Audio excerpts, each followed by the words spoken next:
wabarakatuh. Waalaikumsalam. Alhamdulillah, alhamdulillah. Alladzi arsala rasulahu bil huda wa dinil haq liyudhhirahu 'alad dini kullih walau karihal kafirun walau karihal musyrikun walau karihal munafikun. Asyhadu an la ilaha illallah wa asyhadu anna Muhammadar Rasulullah. Allahumma shalli ala Muhammad wa ala alihi washabihi ajma'in, amma ba'du. Para peserta webinar yang diselenggarakan oleh Syarikat Islam Politik, suatu kumpulan teman-teman yang mempunyai fokus untuk membahas, menyosialisasikan, menyebarluaskan tuntunan Islam yang terkait dengan masalah kepemimpinan dan pengelolaan masyarakat yang plural. Dalam Islam kita paham, kita ada yang diajarkan oleh Allah Subhanahu wa taala terkait dengan urusan yang terkait dengan masalah kehidupan pribadi. Seperti ibadah mahdhah, itu pribadi. Makan minum yang baik, halalan thayyiban, itu masalah pribadi. Masalah-masalah perilaku, kejujuran, itu pribadi. Itu satu bagian dari ajaran Islam. Bagian yang lain dari ajaran Islam adalah bagaimana kita sebagai suatu masyarakat diajari oleh Allah untuk mengurus sebuah masyarakat yang aneka ragam, yang plural. Dan kalau kita kaitkan itu dengan klasifikasi pengelompokan masyarakat di dunia ini, kita akan masuk kepada kelompok yang disebut sebagai bangsa, kelompok yang disebut sebagai negara. Jadi kita ada di dalam satu unit sistem negara, sistem bangsa.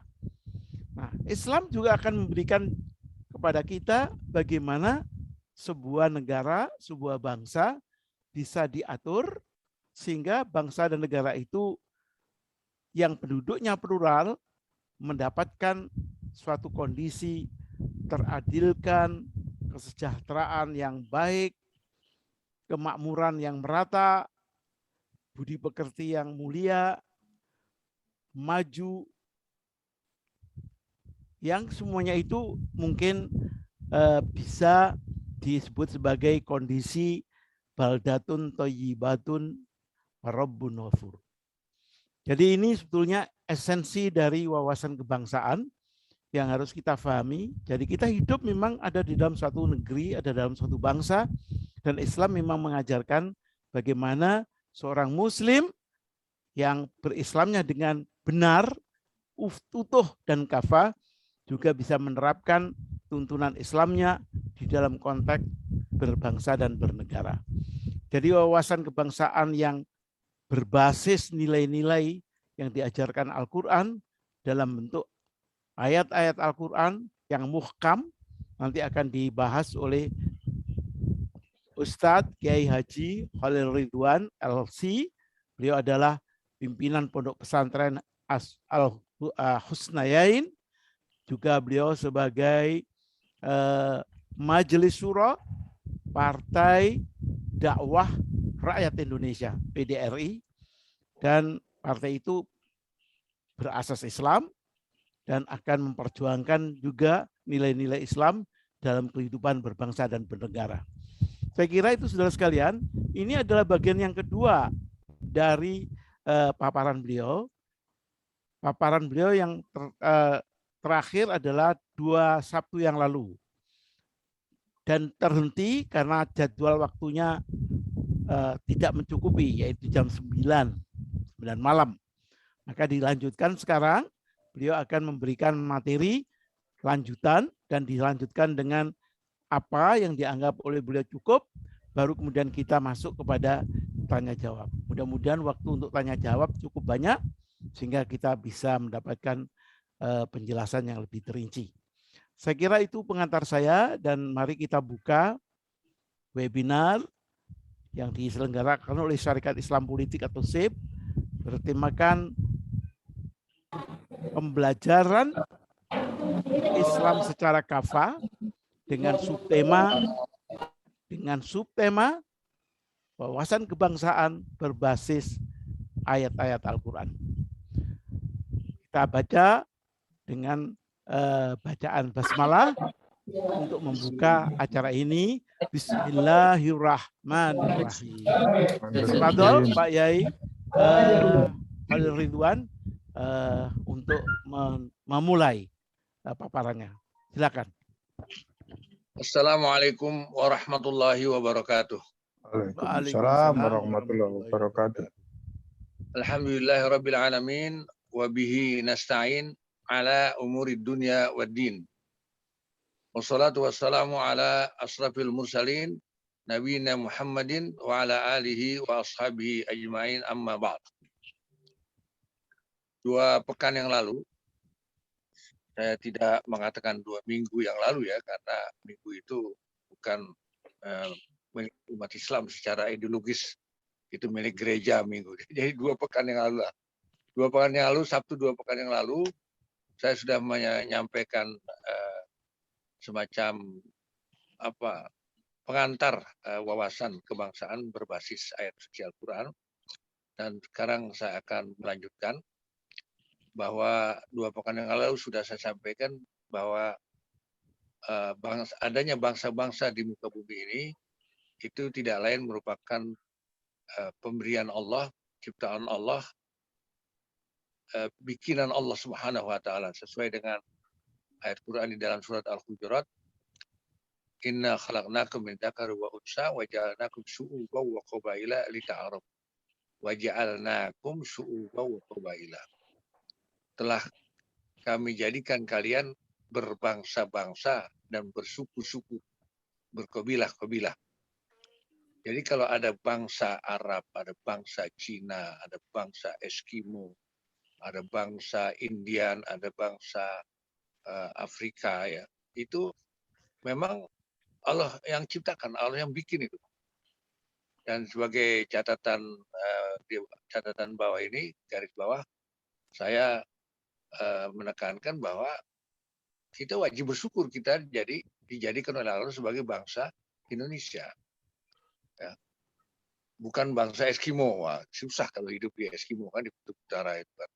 Ya, semuanya salju, tinggal di dalam gua-gua batu.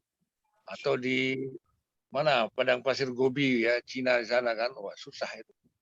Tapi kita sekarang dijadikan bangsa di tanah air Indonesia yang sangat luas, 2/3 dari kawasannya lautan, punya pulau 8.000 pulau ya, berapa 15.000 pulau ya, 3.000 pulau masih belum berpenduduk. Kemudian di Khatulistiwa, sehingga kita punya hutan tropis, kita punya gunung ya, bahkan ada saljunya juga gunung di Papua itu, kita punya hasil bumi, hasil tambang, punya sungai-sungai ya, jannatin tajri min tahtial anhar, surga itu kan sungai-sungai mengalir ya. Kita punya sungai di Pulau Sumatera, di Jawa, punya danau di atas, danau di bawah, Sumatera Barat, danau Kilimutu di Flores, danau Toba di Sumatera Utara. Subhanallah, wajib kita bersyukur kepada Allah SWT. Kita tidak dijadikan orang India, tidak dijadikan bangsa mana-mana, tapi jadi bangsa Indonesia. Ini adalah kemauan Allah, kita wajib bersyukur. La in syakartum la azidannakum wa la in kafartum inna azabi lasyadid. Siapa yang tahu bersyukur, niscaya Allah akan tambahkan nikmatnya buat kita. Dan kalau kita tidak tahu bersyukur, kafartum, tunggu azab Allah yang sangat dahsyat, yang sangat menyakitkan. Itu jadi kesadaran berbangsa, bahwa bangsa itu bukan kita yang bikin, bukan maunya kita, bukan maunya orang tua kita, tapi adalah kemauan Allah Subhanahu wa taala sendiri. Kemudian di dalam bangsa itu ada suku-suku, itu juga kemauan Allah. Di Indonesia ada ratusan kalau nggak ribuan suku ya. ada Batak, ada Aceh, ada Melayu, ada Jawa, ada Sunda, ada Bali, ada Madura, ada Makassar, ada Bone, ada Bajo, suku Bajo, ada Papua, ada Flores, Ambon, subhanallah ya. Kita jumlah penduduk banyak, mayoritas Muslim, apalagi yang tidak bisa kita syukuri, semuanya wajib kita syukuri. Ya, kita lahir sudah Islam, subhanallah. Ya, kalau orang lain untuk menjadi Islam dia harus berjuang dulu. Ada sahabat Salman Al Farisi, bukan orang Arab, bukan orang Mekah, bukan orang Madinah. Ya, dia bangsa Persia. Untuk menjadi Muslim dia harus berjuang untuk datang ke Madinah. Di tengah jalan dia dijadikan budak, di Madinah dijual, maka dia hidup di Madinah sebagai budak untuk menunggu kedatangan Rasulullah yang sesuai dengan penjelasan rahib-rahib Yahudi pada zaman itu. Nah, kita bersyukur ya, kita lahir sudah Muslim, dan sebagai bukti kesyukuran kita maka kita wajib mentaati perintah Allah dan mentaati perintah Rasulullah SAW, yaitu Al-Quran dan Sunnah. Salah satu perintahnya adalah supaya kita menjadi bangsa yang baik, ya, bangsa yang soleh, ya, bangsa yang saleh, bangsa yang saleh, bangsa yang baik. Itulah maka kita harus kembali kepada Al-Quran. Di dalam Al-Quran ada banyak ayat-ayat yang tentang bagaimana hidup berbangsa, bagaimana hidup menjadi umat, ya. Jadi ada kata umat, ada kata bangsa. Umat ini terkait dengan agama sebetulnya. Misalnya umat Nabi Ibrahim, umat Nabi Musa, ya, umat Nabi Isa, umat Nabi Muhammad SAW. Sering sekali Nabi Muhammad mengatakan ummati, ummati. Nah, maka kita ini bangsa, juga kita ini adalah umat. Jadi bangsa itu berbatas pada wilayah, berbatas pada jenis bangsa kita ini, bangsa Indonesia, bangsa Melayu. Tapi kalau umat itu tidak terbatas, justru umat itu lintas bangsa, lintas kabilah, dan lintas suku. Umat Islam, umat Yahudi, umat Nasrani, umat Majusi, dan seterusnya, ya. Maka inilah yang harus kita sadari, bagaimana berbangsa dengan berbasis ayat sosial. Misalnya di dalam Al-Quran ada A'udzubillahi minasyaitonirrajim, law anna ahlal qura amanu wattaqau lafatahna alaihim barakatim minas sama'i wal ardh. Di sini dikatakan ahlal qura. Ahlal qura itu adalah tanah air bagi suatu bangsa. Qura jamak daripada Korea, negeri. Ya, jadi ahlal qura adalah penduduk negeri-negeri. Lau anna ahlal qura amanu wattaqau lafatahna alaihim barakatim minas sama'i wal ardh. Kalaulah seumpama penduduk negeri-negeri ini, ya, ada ada lampu takrif di situ, ada negeri-negeri tertentu, negeri-negeri ini amanu wattaqau. Amanu domirhum, mereka, semua mereka ini amanu, beriman, wattaqau, dan bertakwa. Nah, di sini kita seringkali tidak tuntas membahas kata iman ini. Saya coba-coba mencari di kamus Fathur Rahman, ternyata kata amanu wa amilus solihat, ya ayyuhalladzina amanu wa amilus solihat, itu terdapat di 50 titik. Saya juga nggak ngerti kenapa harus 50. Mungkin supaya mudah diingat lah, ya. Ya, gocap. Ya. Kalau orang Betawi bilang itu gocap 50. 50 titik kalimatnya sama. Ya ayyuhalladzina amanu wa amilus solihat. Nah, di sini tidak dikatakan ya ayyuhalladzina aslamu wa alimu. Wahai orang-orang yang muslim, yang sudah Islam dan berilmu. Ya. Tapi Allah katakan ya ayyuhalladzina amanu wa amilus solihat. orang-orang yang beriman dan beramal saleh. Sedikit saya minggir dulu, transit ya. Kita di Jawa Timur misalnya ya, di negerinya Pak Fuad ini, host kita ini, itu ada ribuan pesantren. Berarti ada ribuan kiai. Yang besarnya Tebu Ireng, Gontor, Termas, yang di Sidoarjo itu ya. Jadi kalau santri datang kemudian menghormati kiai, mencium tangan kiai, itu yang dihormati apanya? Saya jawab karena saya pernah jadi santri. Saya 5 tahun di Gontor ya, di Jawa.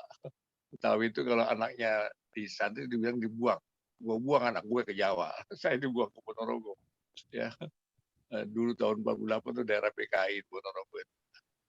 Jadi santri itu mencium tangan kiai itu sebetulnya yang dihormati itu adalah ilmunya, bukan amalnya. Ya. Ilmunya. Apalagi kiai dari pesantren tradisional yang mengajarkan kitab kuning yang susah, yang gundul itu, nggak ada titik koma, ya, nggak ada alinea baru. Itu kan sulit sekali kan. Nah, maka masyarakat dan santri mencium tangan kiai, kadang-kadang bolak-balik dicium itu karena sangat menghormati ketinggian, keluasan ilmu kiai itu. Bukan amal kiai, bukan amalnya, tapi ilmunya. Ya. Tapi yang disebutkan dalam Al-Quran adalah amanu wa amilus sholihat, bukan aslamu wa alimu. Ya. Walaupun untuk beramal harus ada ilmu. Ya nggak mungkin dia mengamalkan kalau dia tidak punya ilmu. Jadi menuntut ilmu juga merupakan satu kewajiban ya. Thalabul ilmi faridatun ala kulli muslim. Menuntut ilmu fardu ain atas setiap orang muslim. Ya. Tetapi bukan ilmunya itu yang apa? Ilmu itu hanya modal ya. Banyak orang punya modal tapi dia nggak bisa membisniskan, tidak bisa mengusahakan modal itu, sehingga dia tidak bisa menjadi pemimpin. Tetapi kalau kita sadari wal asri innal insana lafi khusyin illal ladzina amanu wa amilus sholihat. Manusia itu ya, pasti dalam keadaan rugi kecuali orang yang beriman dan beramal soleh. Nah ini saya ingin menekankan sedikit tentang iman ini. Kemudian kita tanya diri kita ini sudah mukmin belum nih? Jangan-jangan kita baru muslim belum mukmin ya. Kita baru sholat, kita baru saum, baru zakat, baru haji, gitu ya. Baru sedekah dikit-dikit ya. Kalau namanya sedekah kita sedikit, sebetulnya sedekah itu kan walaupun 1 miliar juga sedekah juga menurut Al-Quran itu. Tapi kalau kita sedekah itu artinya uang receh gitu kan. Nah, banyak sekali di masjid itu ada kotak kecil tulisannya kotak amal ya. Kadang-kadang besar di depan pintu ditulis juga besar juga kotak amal. Bagaimana amal kok dikotakin gitu ya? Nah, itu artinya pembonsaian mana amal. Padahal mana amal itu, amal soleh itu adalah sangat luas, sangat besar, termasuk berpolitik, termasuk mendirikan partai politik Islam ideologis, syar'i dan kafah, termasuk mengurus negara, ya, termasuk bisnis, termasuk ekonomi, termasuk menjadi tentara, menjadi intelijen, menjadi guru, menjadi apa, itu semuanya adalah bagian daripada amal soleh. Maka saya tidak setuju dengan kotak itu ditulis kotak amal, sehingga kita membonsai mana amal. Mestinya ya kotak infak saja atau kotak sedekah atau kotak tempat uang receh gitu. Itu lebih tepat itu karena nggak pernah ada uang besar di situ. Jadi di sini ayatnya lau anna ahlal qura amana wattaqau. Kalaulah misalnya seluruh penduduk negeri ini sama-sama semuanya betul-betul beriman, betul-betul bertakwa. La fatahna, ada kata la di situ sebagai jawaban daripada kata lau. Niscaya kami bukakan pintu-pintu keberkahan dari langit dan pintu-pintu keberkahan dari bumi. Subhanallah.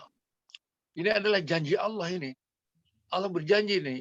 Dan Allah kalau sudah berjanji tidak mungkin Allah mengingkari janji.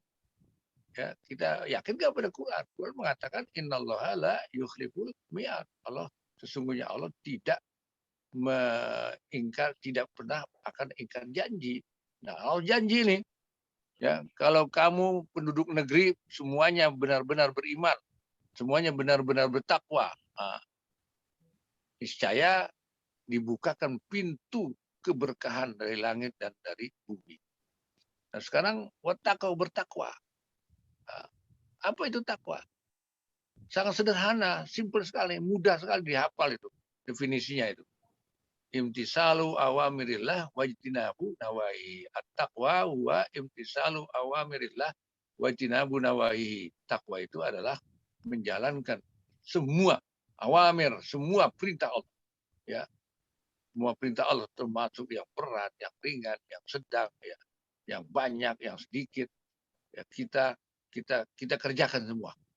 Wajtinabu nawahihi, ya, dan menjauhi yang dilarang. Di sini Allah menggunakan istilah bukan tarku, bukan meninggalkan, tetapi wajtinabu, menjauhi. Dari kata-kata ijtinab itu kata-kata jauh. Kata samping, menyampingkan, menjauhi. Misalnya ada larangan berzina. Allah tidak katakan la tazinu, jangan kau berzina. Tidak. Allah katakan la taqrabuz zina. Jangan kau dekati zina. Sudah tahu komplek pelacuran, kok masih diliwat di situ? Ya, tengok lagi kan. Ya, kalau di Surabaya di mana tuh? Di Nggak Doli ada ya, Pak. sekarang, Pak. Doli. Dulu Doli. Doli ya. Dulu, sekarang udah nggak ada. Sudah Udah jadi nggak ada. perkampungan biasa. Iya, dulu kan pernah Alhamdulillah. itu kan dari GP Ansor usul supaya dibikin tempat di pintu gerbangnya tempat nikah mut'ah itu kan. Daripada berzina dengan nikah mut'ah 2 jam gitu kan. Itu kan usul PMI apa Ansor waktu itu ya. Pernah ada di medsos. Jadi Allah tidak katakan la tazinu, jangan kau berzina, tidak. Tapi jangan kau dekati zina itu, la taqrabu, jangan kau dekati zina itu. Jadi mendekati aja udah haram sebetulnya. Ya. Mendekati zina itu misalnya di HP, di TikTok itu kan suka ada pameran bikini. Ya. Oh, itu sudah mendekati zina itu. Ya. Jadi yang berzina itu matanya, berzina itu kupingnya, yang berzina itu otaknya. Ya, jadi dia membayangkan nih bagaimana kalau punya istri muda kayak yang ada di HP nih kan, di TikTok itu, di YouTube itu. Itu sudah takrobu itu. Subhanallah, sangat sempurna Al-Quran ini, ajaran Allah. Makanya di sini dikatakan kalau satu penduduk negeri betul-betul beriman, betul-betul bertakwa. Beriman itu artinya meyakini bahwa yang benar itu hanya dari Allah. Meyakini bahwa agama yang betul hanya Islam. Selain Islam itu salah, selain Islam itu sesat, selain Islam itu batil. Ya, kemudian meyakini bahwa semua hidup kita ini adalah bagian daripada ibadah. Wa ma khalaqtul jinna wal insa illa liya'budun. Tidak aku ciptakan bangsa jin dan bangsa manusia. Bukan manusia saja, jin aja diciptakan Allah untuk beribadah. Jadi hidup kita ini dari mulai bangun tidur sampai tidur lagi itu ibadah. Bangun tidur kita baca doa alhamdulillahillazi ahyana ba'da ma amatana, itu sudah ibadah. Mau tidur kita baca doa bifrikallahumma amutu wa ahya, ya. Amutu dulu baru ahya. Amutu itu tidur, mati kan. Kemudian ahya itu bangun kan. Itu kita berdoa, mau tidur berdoa, bangun tidur kita berdoa, itu semua ibadah. Kalau tidur itu kita niatkan untuk supaya jam 2 bisa bangun, bukan hanya untuk kencing tapi untuk sholat tahajud, itu tidur itu sudah ibadah itu. Nah, jadi dari pagi sampai sore kita dalam keadaan beribadah. Oleh karena itu pagi-pagi yang berangkat ke pasar berdagang itu ibadah. Yang berangkat ke kantor, ke istana, ke DPR, ke kejaksaan itu ibadah. Ini juga harus diyakini nih bagian sebagai iman. Alladzina amanu, yang beriman, yakin kita bahwa yang benar itu dari Allah dan apa yang agama kita adalah agama yang benar. Selain agama kita tidak benar, ya ideologi yang benar hanya Islam, sekulerisme, pluralisme, liberalisme, ateisme, apalagi komunisme, apalagi itu semuanya salah, semuanya sesat. Itu bagian dari iman kita. Baru kita bisa mendapatkan lafatahna alaihim barakatim ya, bertakwa dan menjalankan perintah Allah dan menjauhi larangannya. Ya, itulah yang namanya amal soleh tadi. Amanu wa amilus soleh wa amilus solihat. Nah, jadi para ikhwan dan akhwat di dalam forum diskusi ini, ya, ayat ini adalah salah satu daripada ayat suci Al-Quran untuk memberikan petunjuk kita bagaimana hidup sebagai bangsa, berbangsa. Kemudian ada ayat lain lagi, ya. Misalnya di dalam surat apa itu? Saya bacakan sajalah. A'udzubillahi minasyaitonirrajim. Walaqad katabna fiz zaburi min ba'di dzikri annal arda yarisuha ibadiyas shalih. Ya, di sini dikatakan maknanya antara kurang lain, dan sungguh telah kami tulis di dalam kitab Zabur. Ya, iman kita mengimani bahwa Zabur itu adalah kitab Allah sama dengan Al-Quran. Coba Al-Quran diturunkan kepada Nabi Muhammad SAW, Zabur kepada Nabi Daud. Ya, Nabi Daud itu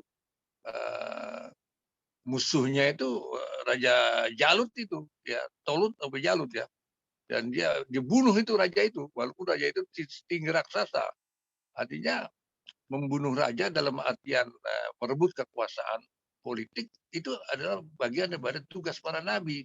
Dan ulama itu mewarisi para nabi, al-ulama warasatul anbiya.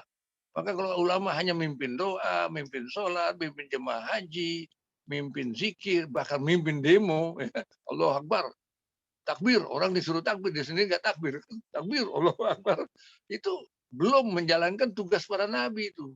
Tugas para ulama adalah mewarisi semua tugas para nabi. Tugas nabi apa?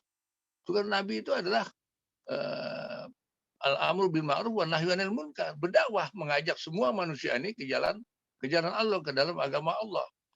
Kemudian tanggung jawabnya Nabi adalah mengislamkan semua umat manusia. Ya, jadi subhanallah ini ayat ini. Laqad katabna fi zaburi min ba'di dzikri, ya, dan sungguh, ya, nggak pakai setengah-setengah, ya. Laqad di sini sungguh telah kami tulis di dalam Zabur, setelah ditulis di dalam Lauhil Mahfuz, bumi ini, bahwa bumi ini akan diwarisi oleh hamba-hambaku yang saleh. Jadi jangan sampai kita berikan kesempatan orang-orang yang tidak saleh. Dia muslim tapi belum mukmin, dia muslim tapi munafik, dia muslim tapi korupsi, dia muslim tapi dia penzina, dia muslim tapi dia penjudi, dia muslim tapi dia pemabuk. Nggak boleh diserahkan ini tanah air Indonesia ini kepada ini sebagai bangsa Indonesia, tidak boleh menyerahkan, ya, ardo ini kepada mereka. Kerjanya korupsi, tukang catut, dijual, digadaikan negara kita ini kan. Nah, itu nggak boleh itu. Kenapa? Karena bumi ini siogianya diwarisi oleh hamba-hamba yang soleh-soleh tadi. Nah, tidak mungkin dia soleh kalau dia tidak beriman. Pasti dia beriman. Tidak mungkin dia soleh kalau dia tidak berilmu. Karena untuk tahu amalnya itu soleh kan ada ilmunya. Begitu. Jadi ayat ini sangat penting sekali untuk dibaca, dipahami oleh yang merasa berkewajiban untuk memimpin bangsa ini menjadi bangsa yang tadi manuwa taqwa itu kan, supaya kita betul-betul menjalankan perintah Allah untuk menjadi pemimpin di muka bumi ini. Kemudian ada ayat lain lagi di surat Al-Maidah, ya. Bagaimana untuk menjadikan bangsa ini punya negara, ya, punya negara.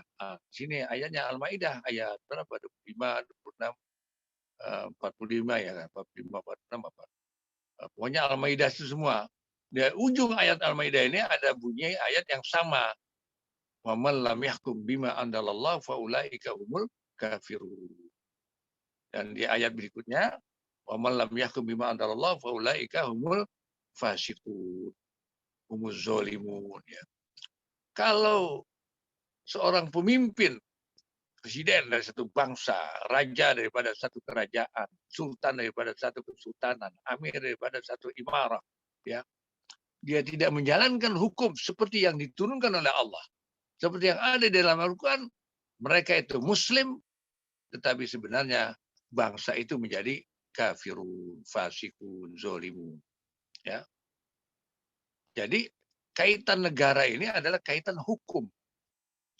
Artinya selama dia belum punya hukum yang berlaku, aturan yang berlaku, berarti dia belum punya negara.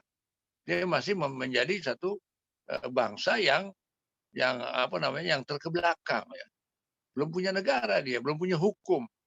Ya, dulu misalnya di Australia ada aborigin, dia belum punya negara karena belum ada hukum itu waktu itu. Begitu juga di Amerika ya, ketika Amerika Vespucci dan Columbus itu mengejar-ngejar orang Islam, orang Arab yang lari ke barat, akhirnya sampai ke benua Amerika. Itu sebetulnya orang Arab lebih dulu sampai ke benua itu sebelum Amerika Vespucci, sebelum Columbus ya. Justru mereka itu mau mengejar-mengejar orang Arab itu ya. Itu saya juga terkejut juga membaca buku Irena Handona itu, bahwa sebetulnya Columbus ke Amerika itu ada pesan dari orang-orang Katolik di Spanyol atau di Portugis untuk mengejar mereka, kalau ada mereka harus bunuh itu orang Arab di sana. Nah, jadi di sini dikatakan waman lam yahkum bima anzalallah faulaika humul kafirun. Agamamu Muslim, ya, kamu tidak pernah meninggalkan ibadah mahdoh, ya. Tetapi kalau hukum Al-Quran, hukum Allah belum terlaksana di negeri kalian, di negara kalian itu sebetulnya bangsa yang kafir, kafir, fasikun, zolim, bangsa yang fasik, bangsa yang zolim. Fasik itu apa fasik itu? Fasik itu adalah orang yang menjadikan larangan Allah itu suatu kebiasaan, jadi budaya. Secara demonstratif dia bisa minum di depan umum, dia bisa berzina di depan umum seperti di negara-negara barat itu. Ya, alhamdulillah saya walaupun kayak kampung saya sering ke Eropa itu ya, walaupun tugasnya selama tapi kan jadi mampir-mampir gitu. Hanya Italia saya terakhir saya mau ke Italia nggak jadi karena saya kena jantung koroner. Nah, jadi bahwa kita merasa bangsa Muslim, ya mayoritas Muslim di seluruh dunia, terbesar jumlah penduduk Muslimnya di dunia, tapi karena Al-Quran belum dijadikan hukum, kita ini belum dikatakan belum dikatakan solihun mutakun ya, tapi kita ini dikatakan kafirun, fasikun dan zolimun. Nah, ini penting sekali bahwa ada bangsa, ada suku, ada umat, ada negara. Jadi negara itu adalah suatu bangsa yang punya hukum, punya tatanan hukum. Nah, bisa hukum bikinan manusia, bisa hukum warisan Belanda kayak kita ini kan, dimodifikasi, dia campur-campur kayak gaduh-gaduh, jadi hukum positif yang berlaku ini, ya ada hukum Islamnya sedikit, ada hukum adat, ada hukum Belanda, kafir. Jadilah hukum Indonesia ini yang kita taati, makanya tidak pernah selesai-selesai masalah hukum ini. Memberantas korupsi aja makin parah. Anggota DPR korupsi, ya yudikatif korupsi, eksekutif apalagi kan. Susah tidak raya aja, KPK aja udah dipasung, dibonsai ya, dipecat dan sebagainya. Nah, itulah kalau hukum Islam tidak dilakukan, maka bangsa itu tidak bisa menjadi bangsa yang solehun, yang mutakun, yang apalagi robaniun ya, apalagi yang nanti menjadi badatun toyibatun robun gofur yang disebutkan oleh Pak Fuad tadi dalam pengantarnya. Ini tahu-tahu udah jam 20.46 ya. Kalau gitu saya tutup saja, saya habisi saja nih. Ayat yang terakhir yang ingin saya sampaikan adalah Muhammadur Rasulullah walladzina ma'ahu asyidda'u 'alal kuffar rahama'u bainahum. Ya. Kita ini umat Muhammad ya, bukan umat Musa, bukan umat Isa, bukan umat Daud, bukan umat Sulaiman ya. Subhanallah, Sulaiman itu dia nabi, dia rasul, dia juga raja. Istrinya 90. Istri Pak Fuad berapa? 2 ya. Cuma 2 Pak Fuad, 3. Saya sudah 2 kali. Tapi Nabi Sulaiman istrinya 90, Pak. Subhanallah ya, betul-betul dia raja juga ya, jantan juga kan. Dan nabi juga, rasul juga. Kekuasaannya sampai ke negeri Sabah, sampai negeri Yaman dari Yerusalem.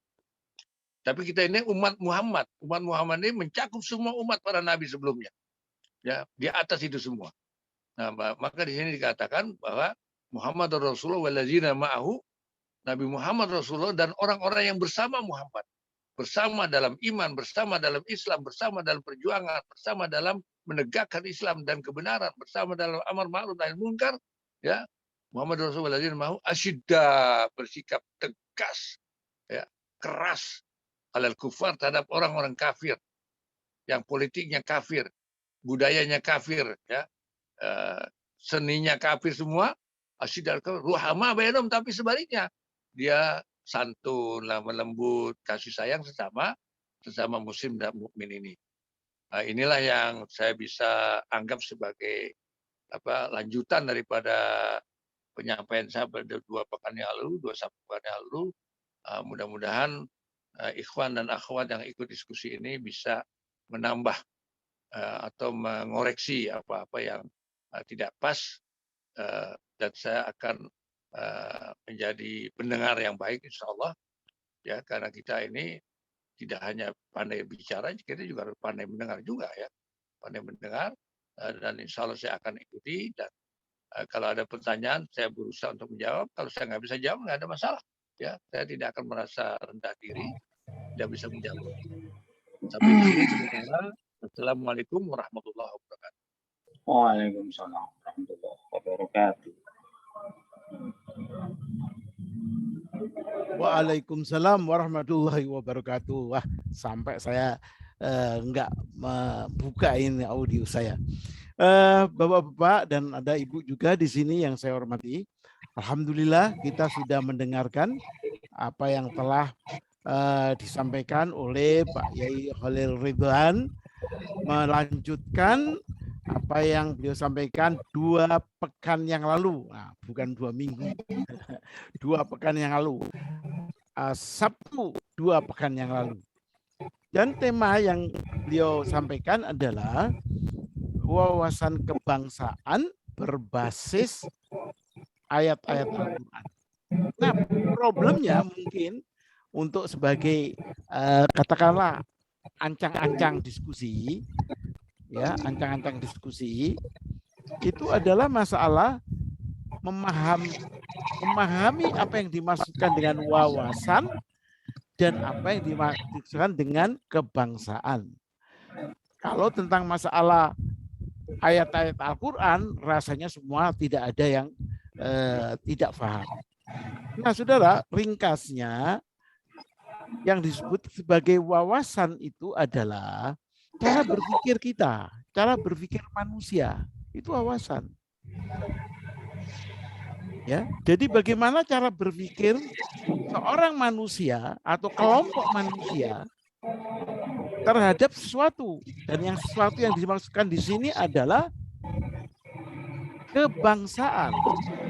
Tentu yang dimaksudkan kebangsaan adalah bangsa Indonesia, karena kita warga negara Indonesia. Jadi bagaimana cara berpikir orang Islam, pribadi, kelompok Islam terhadap kehidupan di negerinya yang plural itu. Sebetulnya esensi dari wawasan kebangsaan. Dan Pak Yai Khalil sudah sangat jelas sekali dilihat dari tinjauan ayat Al-Quran, beliau sampaikan beberapa tadi, maka dia mengatakan nomor 1 cara berpikir kita itu, nomor 1 adalah kita harus memahami kondisi bangsa Indonesia secara objektif. Nah, dikatakan oleh beliau Indonesia itu tanah airnya luar biasa indahnya. Sedangkan yang kedua di luar tanah air adalah penduduk.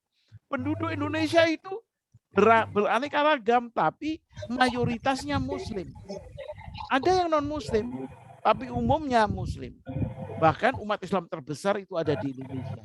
Nah, itu yang disebut oleh beliau, kita harus bagaimana memahami kondisi bangsa Indonesia. Yang kedua, kalau kita bicara tentang cara berpikir tentang bangsa Indonesia, beliau masuk kepada materi, sebetulnya kita itu mencita-citakan Indonesia itu menjadi bagaimana. Nah, itu baru masuk kepada bagaimana kita berharap Indonesia itu menjadi bagaimana. Ya, dulu, sekarang, dan akan datang. Itu kita baca. Dan untuk itu beliau kemudian mengungkapkan berbagai macam Al-Quran dari tinjauan tuntunan Allah Subhanahu wa taala harusnya dipimpin oleh orang yang mukmin. Nah, kemudian kebijakan yang dibuat oleh pemimpin Indonesia itu kebijakan yang tidak boleh melanggar tuntunan Allah Subhanahu wa taala. Tadi disampaikan ayat wa malam yahkum faulaika humuz zalimun. Wa malam yahkum faulaika humuz zalimun. Dan itu tadi salah satu contoh yang disampaikan oleh beliau dan diulas dengan cukup detail. Saya kira itu saudara sekalian. Jadi kembali lagi kita kepada pengertian wawasan kebangsaan. Wawasan adalah cara berpikir kita sebagai individu muslim dan kelompok muslim terhadap Indonesia, bangsa Indonesia. Setelah memahami kondisi bangsa Indonesia dan tanah air Indonesia, kita juga punya orientasi bagaimana seharusnya Indonesia ini dibangun, dikelola, diurus supaya menjadi baldatun thayyibatun wa rabbul ghafur. Nah, demikian catatan saya untuk mengantar saudara ya tadi katanya Pak Yai menambahkan, mungkin menyanggah, mungkin punya catatan-catatan khusus. Nah, silakan tafadhol. Siapa yang berminat untuk langsung saja ngomong atau angkat tangan. Nah, monggo silakan. Silakan Pak. Ya, assalamualaikum Yai. Waalaikumsalam warahmatullahi wabarakatuh. Ya, saya Subroto dari Sidoarjo. Alhamdulillah. Betul Pak Subroto. Ya. Saya sangat tertarik apa yang disampaikan oleh Yai Khalil tentang ayat Al-Maidah ayat 44, 45, 47. Wa man la yakum bima anzalallahu fa ulaika humul kafirun dzalimun fasik. Di satu sisi kita ini adalah umat Muhammad. Jadi kami mohon pencerahan pada para sesepuh dan para kiai yang ada di komunitas ini. Apakah kita ini memang benar-benar umat Muhammad? Karena kalau saya membaca wawasan berpikir saya, cara berpikir saya, Islam yang historis, sesuai data dan sesuai sejarah. Umat Muhammad, ini kalau saya membaca sejarah, itu runtuh sejak 1258. Saat itu telah diporak-porandakan oleh Hulahu Mongolia. Artinya, cara pandang berpikir saya bahwa Islam ini sudah hancur. Yang menjadi pertanyaan saya dan mohon pencerahan, apakah hari ini berdasarkan dua data, ayat dan sejarah kehancuran khalifah di 1258 itu habis di 1324 kalau nggak salah itu. Umat Muhammad sudah berakhir. Dan mengacu surat Al-Maidah 54 dan surat 44, 47 dan yang saya angkat tadi, artinya kuatkah, benarkah cara pandang berpikir saya bahwa hari ini Islam itu sebenarnya sudah tidak ada. Nah, terus kita ini golongan apa? Golongan imankah atau Islamkah? Karena kalau mengacu surat Al-Maidah 228 itu kan ya ayyuhalladzina amanu qulu fis-silmi kafah. Jadi ciri tanda khas Islam itu kafah. Di situ ada dijelaskan di surat An-Nas, qul a'udzu birabbin nas, katakanlah bahwa Allah itu adalah sang pengatur manusia. Malikinas, Allah adalah raja dari manusia itu, yang saat itu di zaman Rasul Muhammad adalah adanya khalifah. Ilahinas, dan hanya ketaatan kepada Allah saja. Artinya ada hukum, ada penegak, dan ada yang taat. Itu mungkin sebagian yang disampaikan oleh Kiai tadi, bahwa eksistensi suatu umat Islam itu 3 tandanya. Ada hukumnya, tentunya hukum Allah yang berlaku, ada penegaknya, seorang khalifah, dan ada yang taat. Nah, pertanyaan saya, hari ini kita ini ada di mana? Masih di fase imankah atau sudah Islam? Demikian Kiai, mohon pencerahan. Ya, baik Pak Subroto. Assalamualaikum warahmatullahi wabarakatuh. Waalaikumsalam warahmatullahi wabarakatuh. Jadi mempertanyakan tentang masalah penyebutan apakah kita ini sebagai umat Muhammad atau sesuatu yang berbeda atau yang lain. Baiklah, untuk menghemat waktu ya, saya persilakan yang lain. Nanti biar Pak Yai bisa menjawab keseluruhannya. Monggo silakan. Kalau saya baca dari chat yang masuk, ini dari Pak Nur Samsyah, ya Pak Nur Samsyah memberikan pertanyaan, bagaimana strategi kita menempatkan pribadi Muslim terbaik untuk menjadi RI 1.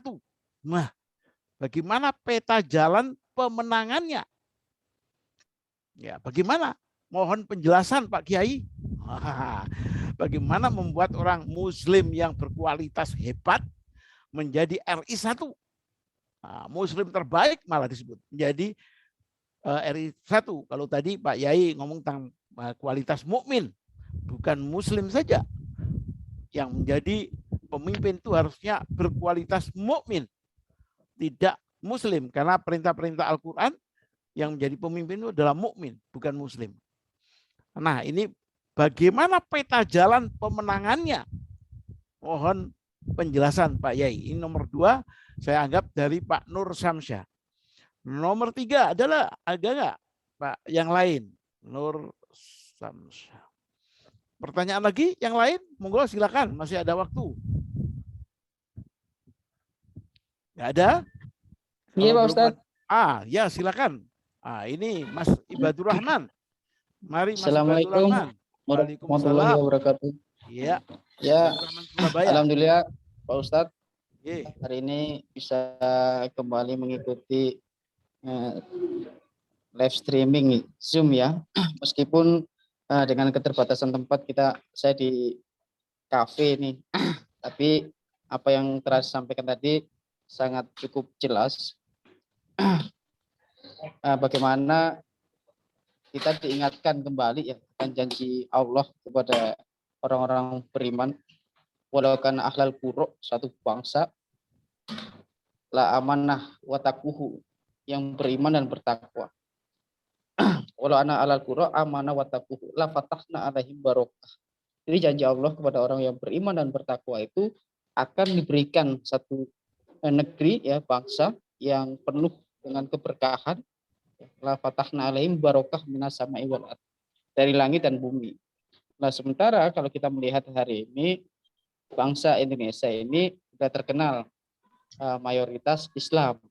Namun janji yang Allah berikan itu hari ini tidak bisa kita rasakan. Justru yang terjadi hari ini kezoliman di mana-mana.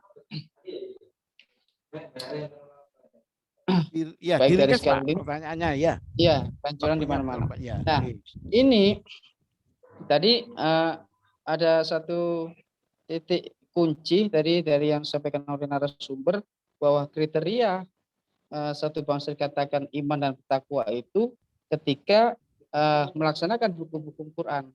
Bahkan disinggung tadi oleh Pak Ustadz bahwa satu bangsa yang tidak melaksanakan hukum yang berasal dari Al-Quran, maka bangsa itu walaupun statusnya Islam, namun sejatinya bangsa itu bangsa kafir.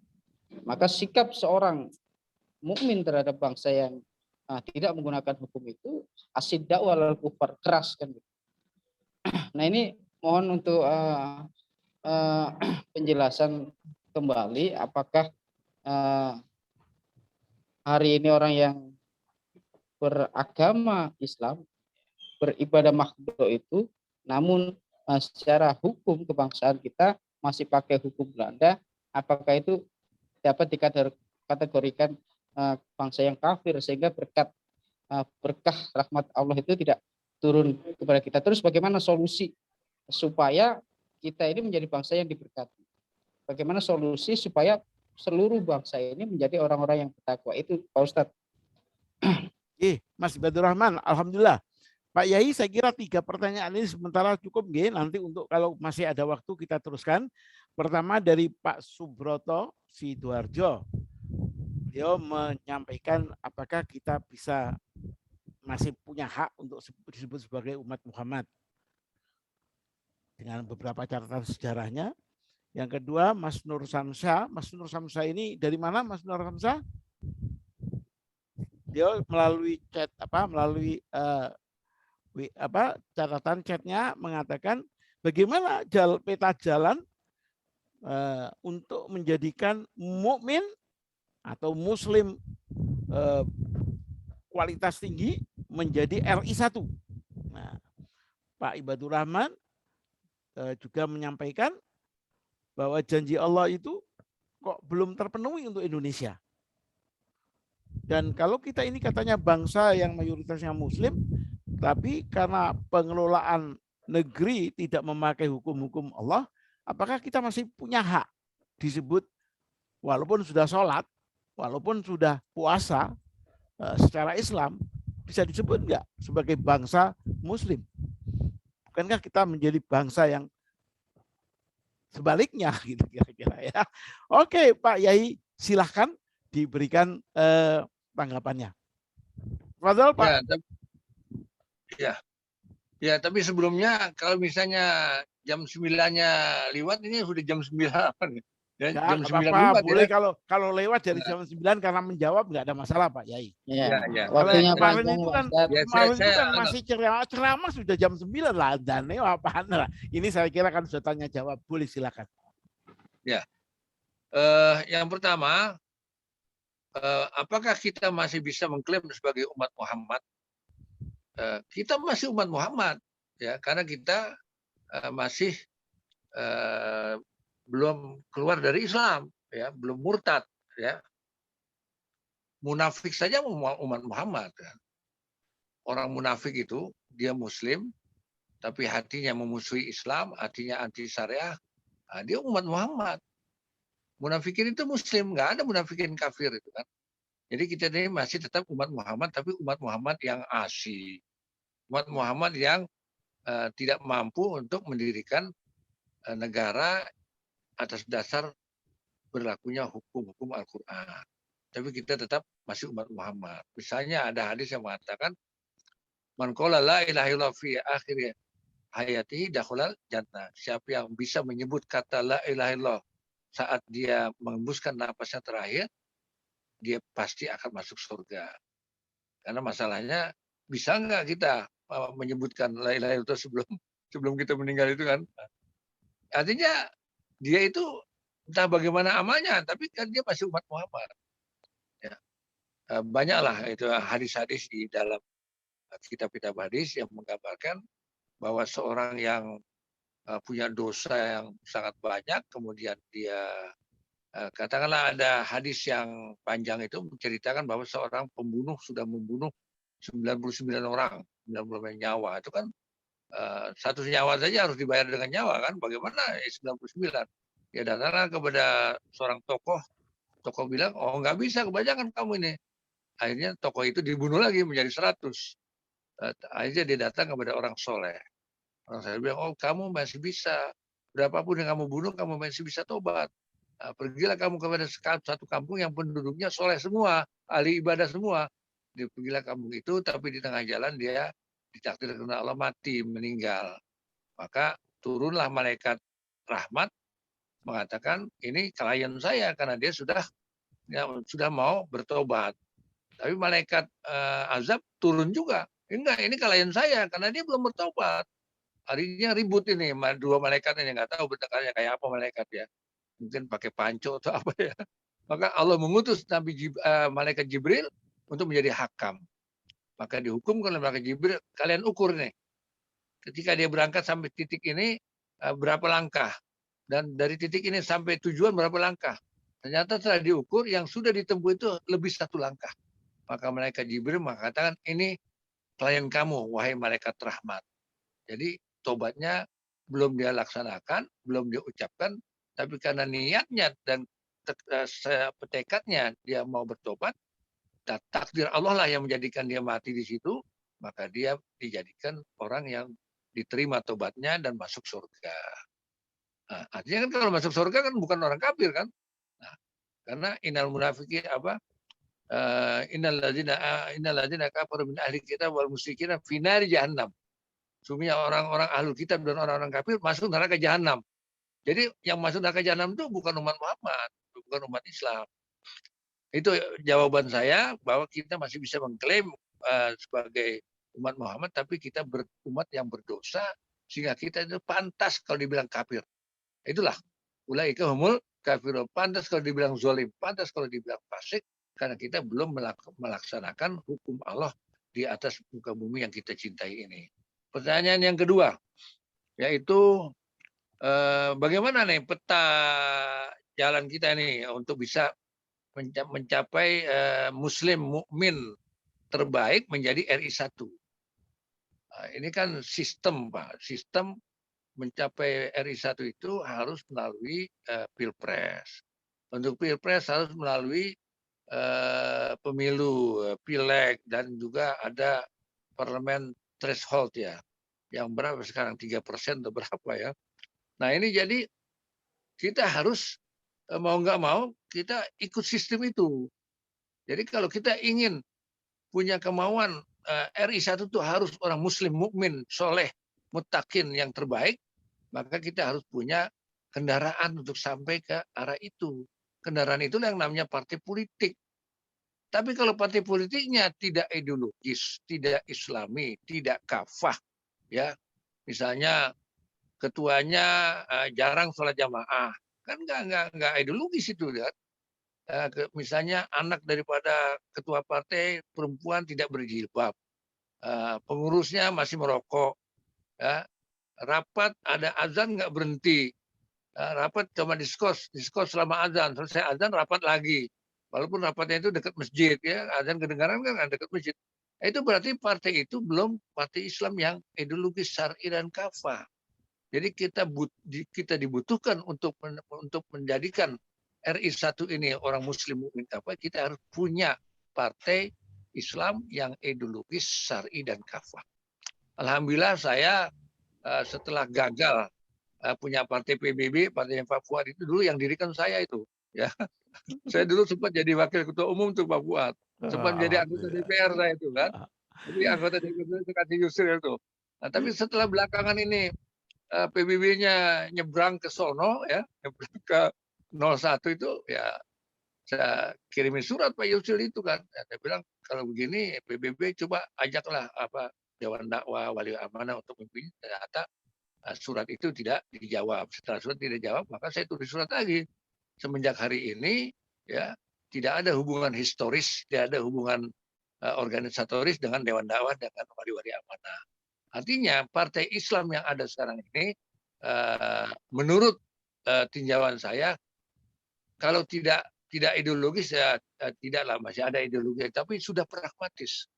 Pragmatismenya ini yang menutupi ideologinya itu, sehingga akhirnya umat Islam sendiri tidak mau untuk mendukung dan berjuang di partai ini.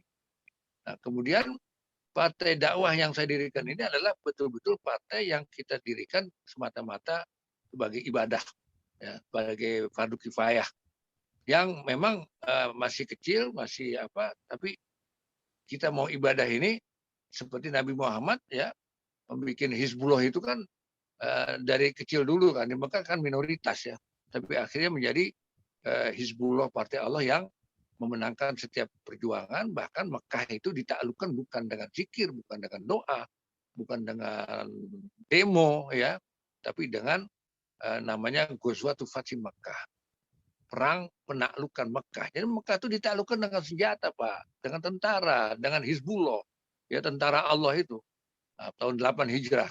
Nah itulah, maka Partai Dakwah Rakyat Indonesia ini adalah partai yang ideologis, ya. Saya tidak mengatakan yang lain tidak ideologis, tapi saya ingin menyatakan bahwa kita ideologis. Gitu. mudah-mudahan kalau misalnya berhasil kami menarik kalangan santri, kalangan kiai, kalangan ustadz, kalangan majelis taklim, jamaah masjid untuk mendukung partai dakwah ini, namanya juga partai dakwah yang ketuanya harus ulama, ya ketuanya harus ulama di partai dakwah ini, nggak bisa nggak bukan ulama, dan banyak suruhnya juga harus ulama ketuanya, insya Allah didukung oleh floating mass, dan juga kita berusaha supaya umat Islam yang ada di Golkar, yang ada di partai-partai sekuler lain itu hijrah ke partai kita. Ya, kan mereka Islam juga kan. Apa salahnya kita berikan pengertian sehingga mereka itu bisa paham, akhirnya jadi hijrah kepada kita. Juga kepada lawan-lawan politik yang lain kita ini, dan juga saya juga merencanakan bahwa pesantren itu mestinya di kelas terakhir mengajarkan perbandingan ideologi, ya, dan juga diajarkan Asyasah Syariah.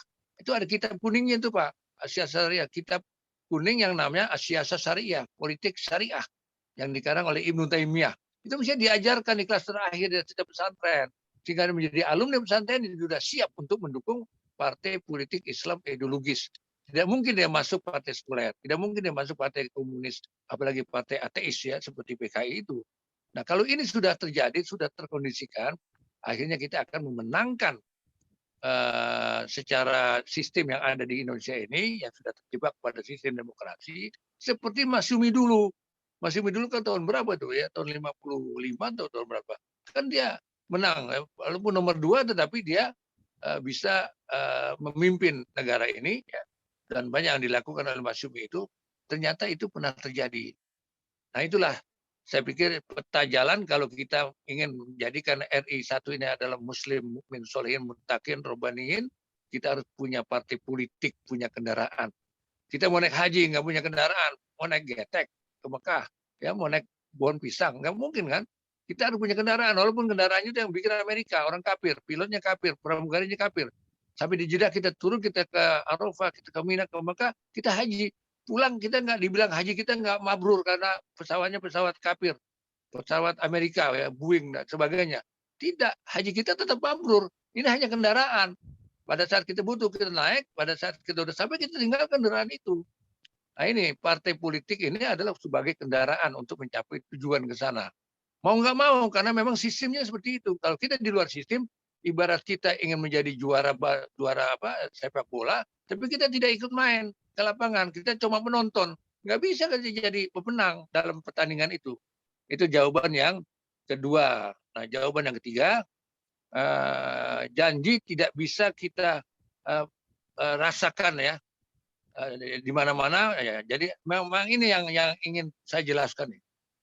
Kita ini berdoa ya, saudara Ibadur Rahman, setiap hari Rabbana atina fid dunya hasanah wa fil akhirati hasanah wa qina adzabannar. Setiap hari, 1 hari 5 kali. Ada acara, ada doa panjang atau pendek, ujungnya mesti Rabbana atina fid dunya hasanah. Dikatakan ini doa sabu jagat. Di mana hasanahnya? Di akhirat insya Allah. Di akhirat itu orang sholat sunat sebelum fajar saja sudah dapat pahala penuh langit dan bumi. Ya, kalau setiap hari dia sholat sunat fajar, itu pahalanya ada berapa ratus bumi itu kan. Berapa ribu bumi dia dapat kan. Itu untuk akhirat, gampang, itu urusan pribadi masing-masing itu. Tapi yang susah ini adalah bagaimana kita hasanah di dunia. Karena hasanah di dunia itu harus jama'i, milik bersama umat ini. Tidak bisa sendiri saja. Nah, maka disitulah dibutuhkan satu usaha, satu kerja keras, satu tekad yang bulat, dan jihad.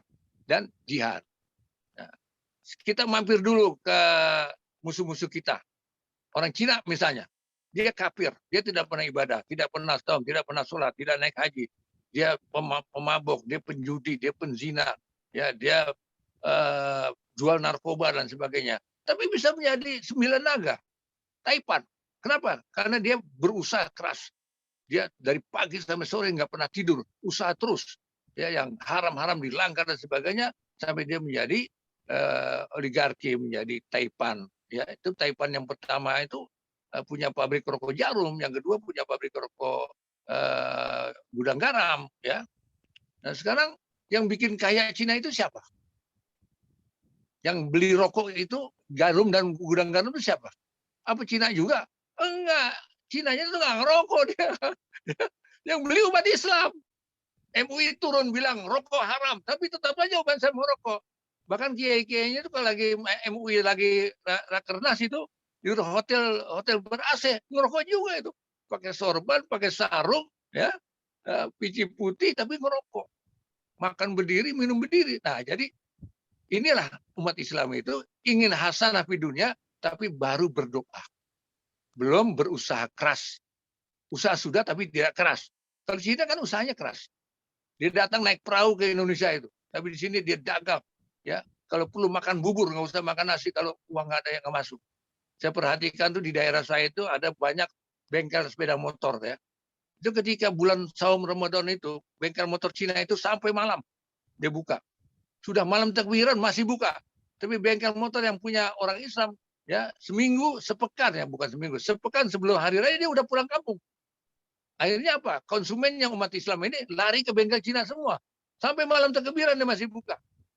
Nah, Lebaran libur dia. Akhirnya apa? Orang Islamnya jalan-jalannya ke kebun binatang. Lebaran itu. Ya, karena usahanya setengah-setengah. Si Cinanya ini jalan-jalannya ke Singapura. Jalan-jalannya ke Australia. Ya, karena keuntungan dari bisnisnya itu. Nah, pasar Glodok di Jakarta sudah jadi pasar Cina. Pasar Pagi sudah jadi pasar Cina. Ya, Mangga Besar udah Cina, pasar baru semua sudah Cina. Dia kuasai itu pasar, dikuasai itu. Karena pada zaman Nabi itu setelah masjid pasar. Makanya ada azan 2 kali di zaman Utsman Ibn Affan. Kenapa? Karena pasarnya begitu ramai di sekitar masjid itu. Sehingga kalau azan 1 kali banyak pedagang yang tidak sempat datang ke masjid sebelum khutbah dikhutbahkan. Jadi kita harus berusaha keras, tekad bulat, bersatu, kompak dan berjihad. Jihad bil amwal dan bil anfus. Ya, saya yakin, insya Allah, saya yakin dengan izin Allah. Karena Allah kan berjanji, wa kana haqqun alaina nasrul mu'minin. Adalah hak orang mukmin untuk mendapatkan pembelaan dari aku. Allah mewajibkan dirinya. Wa kana haqqun alaina, Allah itu artinya wajib. Aku mewajibkan diriku untuk membela orang mukmin. Tapi kamu sudah mukmin belum? Ya, sudah betul-betul amanu wa taqaw belum? Sudah betul-betul amanu wa amil sholat belum? Nah, kalau pertolongan Allah tidak datang, kalau kita tidak dapat hasanah di dunia, berarti kita ini belum betul-betul beriman dan belum betul-betul bertakwa. Saya kira itulah yang bisa kita lakukan. Bagaimana kita merebut hasanah bukan hanya dalam doa, tapi dalam amal nyata. Ya, makanya Nabi Muhammad, saudara Ibnu Rahman, mengharamkan tidur setelah subuh. An-naumu ba'dal fajri yurisul faqra. Tidur setelah subuh itu mewarisi kefakiran. Jadi umat Islam ini kan habis subuh tidur lagi atau dia nggak bangun-bangun sampai sholat subuhnya setelah matahari terbit. Nah, jadi kalau kita tidak mau usaha, ya Nabi Muhammad itu dari habis subuh sampai maghrib itu memimpin umat soal politik dan sebagainya, maka kita akan jadi orang miskin. Kalau umat Islam miskin, rukun Islamnya cuma 3 yang gratis itu, syahadat, sholat, sama saum. Zakat nggak bisa dia mustahil zakat. Apalagi naik haji, man istata'a ilaihi sabila, dia nggak mampu naik haji. Maka akhirnya banyak sekali ya para kiai, para ustadz belum pernah naik haji. Kenapa? Karena dia tidak mau bisnis, tidak mau berusaha, tidak mau bisnis online, tidak bisa pakai komputer dan sebagainya. Tapi orang-orang kafir tidak, sebaliknya. Orang-orang kafir itu dia walaupun tidak sholat, jauh dari Allah, tapi dia berusaha dengan nyata. Itulah yang namanya amal ibadah fardu kifayah. Dagang itu amal ibadah fardu kifayah. Kalau kita dagang dengan syariah, mati lagi dagang dapat pahala syahid. Ya, kita menjadi seorang ibu, dia hamil 9 bulan sebelum ketika melahirkan mati dapat pahala syahid. Kita sedang nuntut ilmu, sebelum pulang ke rumah kita meninggal dapat pahala syahid. Subhanallah. Itulah yang namanya jihad. Jihad dalam menuntut ilmu, jihad dalam bisnis, jihad dalam membentuk rumah tangga, itu semuanya adalah jihad. Maka akhirnya saya tutup ya. Karena ini udah jam 9 lewat ya. Saya tutup dengan ayat surat atau ayat 20 ya, saudara Ibnu Rahman dan semua yang lain. Ya, alladzina amanu wa hajaru wa jahadu fi sabilillahi bi amwalihim wa anfusihim a'zamu darajatan indallah wa ulaika humul faizun. Atau ayat 20. Nanti pulang buka tuh ya, mungkin terjemahan dari saya salah. Orang-orang yang beriman tidak cukup dengan iman. Wahajaru dan dia hijrah. Ya, hijrah dari Makkah ke Yasrib. Lalu sekarang kita nggak dari Mekah ke Yatsrib, kita hijrah dari bank konvensional yang ribawi, yang haram itu, yang dosanya sama dengan menzinai ibu kandung sendiri, kita hijrah. Ya, biar bank-bank Cina itu pada tutup, BCA tutup semua, tutup. Kenapa? Karena nasabahnya sudah hijrah ke bank-bank syariah. Kita hijrah dari dari partai-partai yang sekuler, partai-partai yang anti-Islam, partai kayak PSI itu kan jelas dia kan anti syariah. Kita hijrah dari situ, itu banyak umat Islam di situ. Kita hijrah dari ekonomi, hijrah politik, hijrah ideologi, hijrah pendidikan, dari pendidikan yang sekuler kita ke pendidikan ke pesantren dan sebagainya. Nah, itu mananya hijrah. Alladzina amanu wa hajaru, orang-orang yang betul-betul beriman dan berhijrah. Wajahadu, tidak cukup hanya dengan hijrah, tapi dengan jihad. Apa itu jihad? Ya, mengerahkan potensi dan energi untuk kemenangan Islam dan umat Islam di jalan Allah dan mendapat ridho Allah. Ya, artinya jihad itu bisa bil amwal, bisa bil afkar, dengan pikiran, jihad dengan waktu, jihad dengan tenaga, jihad dengan fasilitas yang kita berikan. Ya, misalnya ada partai Islam ideologis, kemudian dia belum punya kantor, kita sedekahkan rumah kita banyak-banyak itu buat partai itu. Mau demo nggak ada apa, itu sebenarnya jihad, mengerahkan segala potensi dan energi untuk kemenangan Islam dan umat Islam di jalan Allah yang diridhoi Allah. Nah, kalau itu sudah kita lakukan, beriman betul-betul beriman dan hijrah betul-betul hijrah, kemudian jihad di jalan Allah dengan harta dan dengan jiwa raga, azamu darajatan Allah, kita akan mendapatkan derajat yang paling agung di sisi Allah. Azamu darajatan, derajat yang paling azim indallah, di sisi Allah, wa ulaika humul faizun, ditutup dengan kalimat dan merekalah orang-orang yang menang. Nah, kalau kita ingin menang dalam pemilu, dalam pilpres, dalam segala macam ekonomi, merebut pasar, kita harus melakukan itu dengan iman, dengan hijrah, dan dengan jihad. Ini yang bisa saya tambahkan, mudah-mudahan ada manfaatnya, terutama buat diri saya sendiri. Yang salah dari saya, yang betul dari Allah Subhanahu wa taala. Assalamualaikum warahmatullahi wabarakatuh. Waalaikumsalam warahmatullahi wabarakatuh. Ini luar biasa ini Pak Yai, malam-malam tambah semangat. Sepertinya seandainya tidak dibatasi jam 9, rasanya masih terus ini nasihatnya untuk kita semua. Padahal umur sudah 75 tahun Pak Fuad. Luar umur saya biasa. Sudah 75 tahun ini. Ibadur Rahman berapa tahun umurnya Ibadur Rahman? Masih muda sekali Ibadur Rahman ini, alhamdulillah. Jadi bayangkan ini percontohan. 92 tahun jadi Perdana Menteri. Saya umur 75 tahun mendirikan partai dakwah. Gitu. Mudah-mudahan saya mati dalam Islam. Pak Yai, jangan lupa lu masih 75. Masa kalah sama Mahathir? Tidak cukup rupanya sebagai mendirikan partai, memenangkan pertandingan di dalam politik. Mengapa tidak Pak Yai Khalil yang menjadi presiden RI? Jadi cara berpikirnya begitu Pak Yai. Iya, jadi makanya sudah menjadi pemimpin partai politik. Ya kan?